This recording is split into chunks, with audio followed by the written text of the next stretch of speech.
یاد ہے تیرا کی میرے تشنا لب حسین، میرے تشنا لب حسین، ارے یاد ہے تیرا کی میرے تشنا لب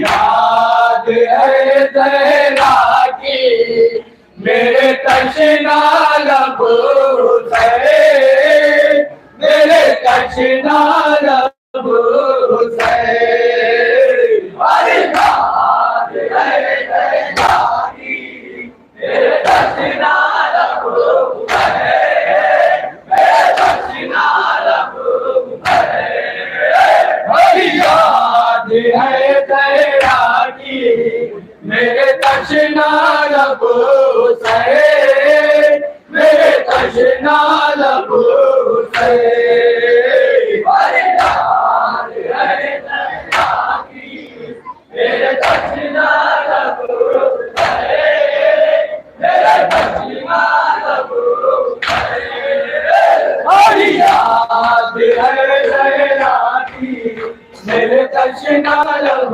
حسین، میرے تشنا لب حسین، ارے یاد ہے تیرا کی میرے تشنا لب حسین، میرے تشنا لب حسین، ارے یاد ہے تیرا کی میرے تشنا لب حسین، میرے تشنا لب حسین، ارے یاد ہے تیرا کی میرے تشنا لب حسین، میرے تشنا لب حسین، میری یاد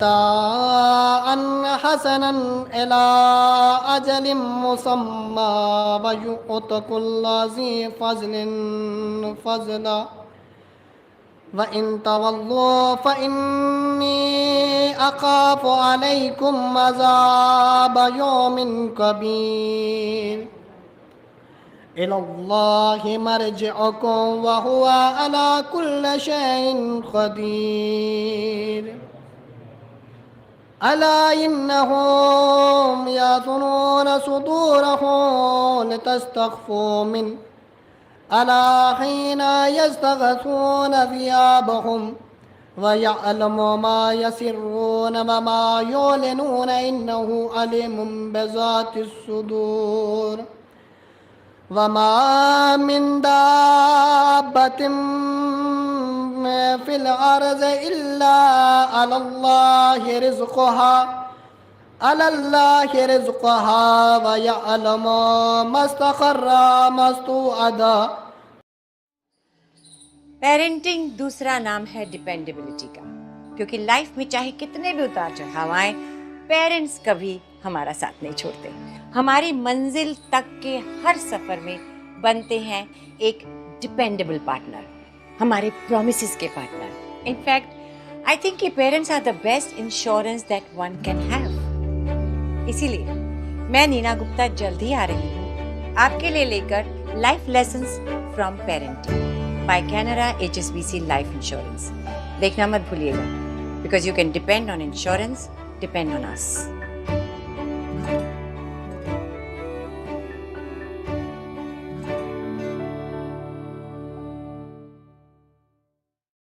كل في كتاب مبين صدق الله العلي العظيم.